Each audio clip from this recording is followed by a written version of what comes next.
హెచ్చరిక, దైవజనుని హెచ్చరిక. నా మీద వచ్చిన ఈ భారం, ఈ దోష శిక్ష నేను భరించలేనంత గొప్పది. ఈ రోజున ప్రతి మానవుడు కూడా రకరకాల శిక్షలతో, ఈ లోకంలో ఉన్న భారాలతో, పాపం వల్ల వచ్చిన భారాలతో, రకరకాల సమస్యలతో కృంగిపోతూ ఉన్నారు, మొయ్యలేని స్థితిలో ఉన్నారు. నేను భరించలేకపోతున్నా నీ జీవితంలో వచ్చే కష్టాలు, నేను భరించలేకపోతున్నా నీ కుటుంబ సమస్యలు, నేను భరించలేకపోతున్నా నీ శోధనలని, నేను భరించలేకపోతున్నా నీ పోరాటాలని, నేను తట్టుకోలేకపోతున్నా నీ కష్టాలని, నేను చచ్చిపోతాను అనే వారే అనేకులు తయారవుతూ ఉన్నారండి. కానీ ప్రభు అంటున్నాడు, రా నా దగ్గర రా, నేను భరిస్తాను. ఏంటంటే మన పాపాలన్నీ ఎవరు భరించాడు తెలుసా? లోక పాపములను మోసుకొని పోవు దేవుని గొర్రెపిల్ల.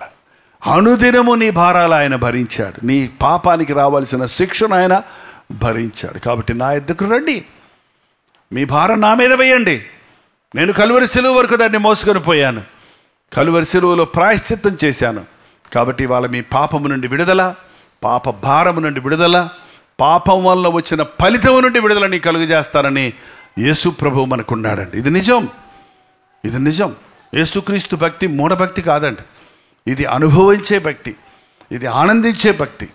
ఈరోజు ప్రయత్నించి చూడండి, మీరు ఏవేవి మీకు భారాలు అనుకుంటున్నారో, ఏవేవి మీకు కష్టాలు అనుకుంటున్నారో, ఏవేవి మీ జీవితాల్లో సమస్యలుగా ఉన్నావో, ఏ పాపాలు మిమ్మల్ని పట్టి వెంటాడుతూ ఉన్నావో చూడండి. పాపం అనేది చేసేటప్పుడు సరదాగా ఉంటుందండి, కానీ మీ పాపం మిమ్మల్ని పట్టుకుంటుంది అని బైబిల్ చెప్తుందండి.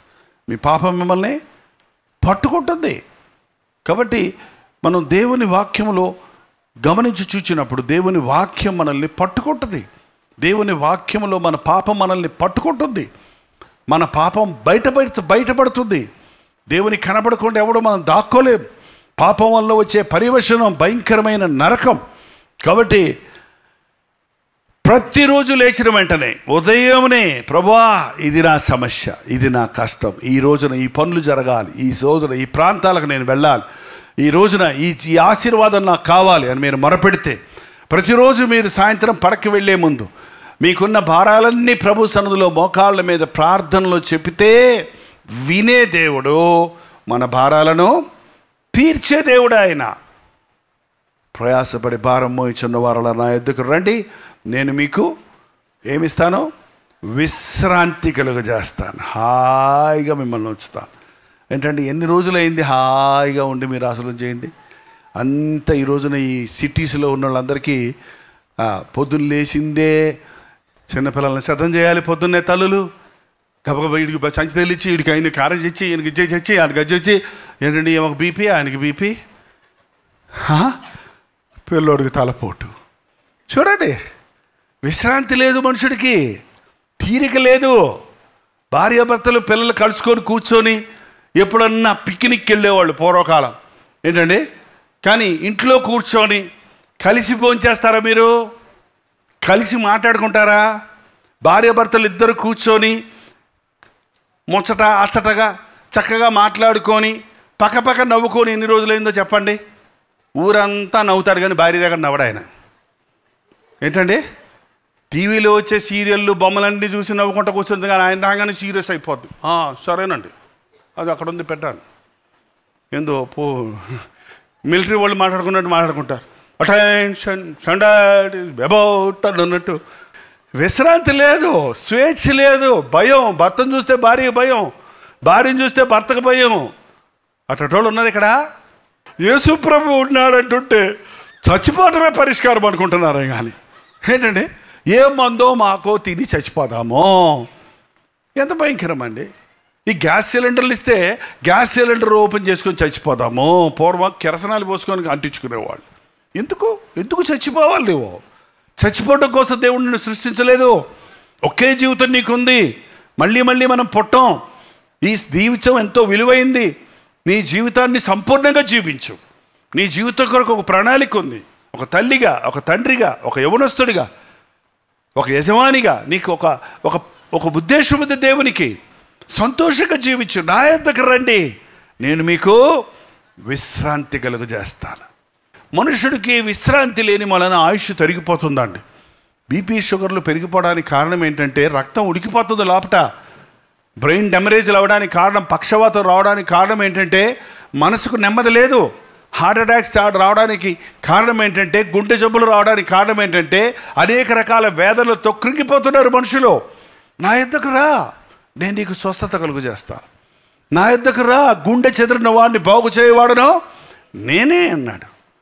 నీ నడినెత్తి నుండి అరికాలు వరకు ఉన్నటువంటి ప్రతి రోగాన్ని స్వస్థపరచగలను, ప్రతి అవసరతను తీర్చగలను. నేర్చుకోరండి. మీకు బాధ వచ్చినప్పుడు మోకాళ్ళ మీద పడే, ప్రభా ఇది నా బాధ, నన్ను మనుషులు బాధపడుతున్నారు, నాకు ఆర్థిక ఇబ్బందులు ఉన్నాయి, నా బిడ్డల విషయంలో సమస్యలు ఉన్నాయి, నా కుటుంబంలో ఇబ్బందులు ఉన్నాయి అని మొరపెట్టండి. మీ భారాన్ని భరించిన, మీ శాపాన్ని కొట్టివేసిన, మీకు సమాధానం ఇవ్వగలిసిన ప్రభువు మీకు ఏం చేస్తాడు? విశ్రాంతి కలుగజేస్తాడు. ప్రార్థన. పరిశుద్ధుడా, ప్రేమగల తండ్రి, ఒక్కసారి నీ బిడ్డలను చూడుము నాయన. మా భారాలు నీ యొద్దకు తీసుకుని వస్తున్నాం. నీ పాదాల దగ్గర ఒప్పుకుంటున్నామయ్యా. నీ సిలువ చెంత వేడుకుంటున్నామయ్యా. మా తప్పులను క్షమించు నాయన. నీ రక్తములో మమ్మల్ని కడిగయ్యా. నీ హృదయ శుద్ధిని మాకు దయచేయి నాయన. ఈ రోజున తండ్రి, ఒక్కసారి తేలికైన హృదయాలతో మేము ఇక్కడి నుంచి వెళ్ళినట్లుగా నీ రక్తాన్ని మా మీద ప్రోక్షించుము నాయన. మా కొరకు చింతించే యేసు ప్రభువా, మా భారాలను కలువరి కొండ వరకు మోసుకొని పోయి యాగమైన యేసు ప్రభువా తండ్రి, మమ్మల్ని ప్రతి భారము నుండి, సులువుగా చిక్కులు పెట్టు పాపముల నుండి విడిపించగలిగిన యేసు ప్రభువా నీకు వందనములయ్యా. ఏ కుటుంబంలో సమాధానం లేక భార్యాభర్తలు జగడాలతో ఉన్నారో, అనుమానాలతో, సందేహాలతో ఉన్నారో, అటువంటి కుటుంబాలను నజరుడైన యేసుక్రీస్తు నామములో సరిచేయుచున్నాము నాయన. అటువంటి కుటుంబంలో తాండవమాడుతున్న సాతాను శక్తులను నీ నామములో పారద్రోలుచున్నాము తండ్రి. ఏ యవనస్తుడైతే జీవితం గురి లేకుండా తన ఇష్టానుసారంగా జీవిస్తూ ఉన్నాడో అటు యవనస్తులు నీ పాదాల దగ్గరకు తెస్తున్నామయ్యా. తల్లి గర్భములో ఉన్నప్పుడు వారి కొరకు నీవు కలిగి ఉన్న గొప్ప తలపులు నెరవేరున్నట్లుగా శుద్ధ హృదయులై, నీకిష్టులై, నీ ప్రణాళికలో భాగస్వాములు ఉన్నట్లటి వారికి సహాయం చేయము. నోరు విప్పి నీతో చెప్పిన ప్రతి భారానికి జవాబు దయచేయి. వచ్చిన వారుగా కాక నిన్ను మోసుకొని పోవడానికి మాకు సహాయం చేయి. యేసుక్రీస్తు నామములో అడుగుచున్నాము తండ్రి. మన తండ్రి అయిన దేవుని యొక్క ప్రేమయు, కుమారుడైన క్రీస్తు యొక్క కృపయు, ఆదరణకర్త అయిన పరిశుద్ధాత్మ యొక్క సహవాసమును కుడి వచ్చిన ప్రతి ఒక్కరికి ఇప్పుడును సదాకాలమును తోడైయుండును గాక. ఆమేన్.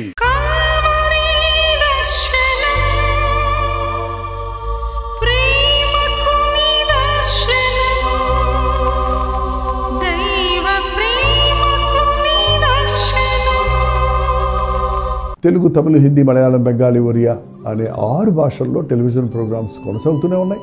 భారభరితమైన పరిచయంలో మీరు సహకరించాలని ఆశిస్తే, ప్రభువు మిమ్మల్ని ప్రేరేపిస్తే మీ విరాళాలు, కానుకలు డాక్టర్ జై పాల్ ఫౌండేషన్స్ అనే ట్రస్ట్ నెంబర్కి మీరు పంపించవచ్చు. అవి నేరుగా టీవీ ఛానల్స్కి వెళ్తాయి. అందులో ఏది మేము మా సొంత పరిచయం కొరకు ముట్టుకోవటం లేదు, వేరే పరిచయం కొరకు ముట్టుకోవటం లేదు. టెలివిజన్ పరిచయలో ఇంకా సువార్త వెళ్ళని వారికి అది అందించాలని ఆశతో ఒక 20 సంవత్సరాలుగా కొనసాగుతున్న పరిచయం కొరకు ప్రార్థించండి, మీ సహకారాన్ని అందించండి.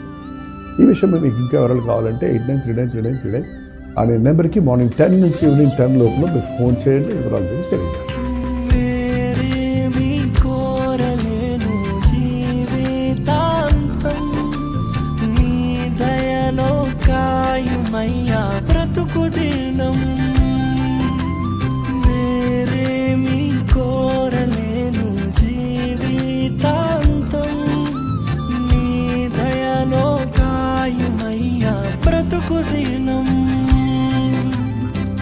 నీలాంటి దైవం ఎవరు విశ్వమున లేనే లేరు. నీలాంటి దైవం ఎవరు విశ్వమున లేనే లేరు. పరమ తండ్రి నీకే వందనా,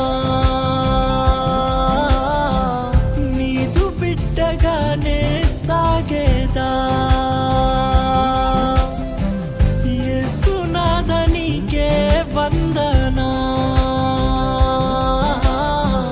జీవితాంతం నీకై బ్రతికేదా. పవిత్రాత్మ నీకే వందనా.